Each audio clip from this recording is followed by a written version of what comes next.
folks and municipal commissioners, APOs.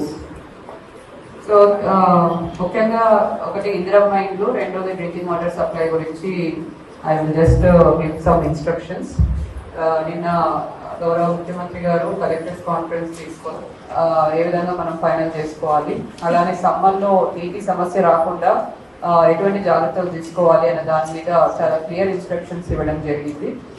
So first Indiramma ఇండ్లకు సంబంధించి మనం ఇంతవరకు ప్రతి మండలంలో కూడా ఒక పైలట్ విలేజ్ తీసుకొని ఆ పైలట్ విలేజ్లో గ్రౌండింగ్ అనేది ప్రారంభించాము. సో ఇప్పుడు ఒక టైం లైన్ ప్రకారం రెస్ట్ ఆఫ్ ద విలేజెస్లో కూడా బెనిఫిషరీ సెలెక్షన్ అన్నది మనం ఫైనల్ చేసుకోవాలి. సో దానికి బై 17th April అంటే ఎల్లుండి మీకు జీపీ వారీగా ఎంతమంది మీరు సెలెక్ట్ చేయాలి అన్న డేటా మీకు ఇవ్వడం జరుగుతుంది.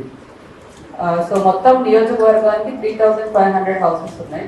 సో దానికి ఒక 20% బఫర్తో అంటే 4200ని నేను పాపులేషన్ ప్రకారంగా జీపీస్కి అలాట్ చేస్తూ ప్రతి జీపీకి కూడా ఎన్ని హౌసెస్ ఫస్ట్ మీకు ఎల్లుండి ఇవ్వడం జరుగుతుంది.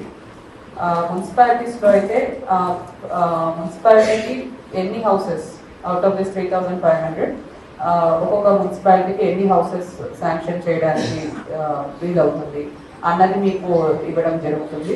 సో మున్సిపల్ కమిషనర్స్ వార్డు వారీగా ప్రొజెక్టెడ్ డేటా, సో ప్రతి వార్డులో కూడా ప్రొజెక్టెడ్ పాపులేషన్ తీసుకొని వార్డులో ఎంత పాపులేషన్ ఉంది అన్నది మీరు చూసుకుంటూ ప్రపోర్షనల్గా వార్డు వారీగా కూడా ఆ హౌసెస్ని అలాట్ చేయాల్సి ఉంది.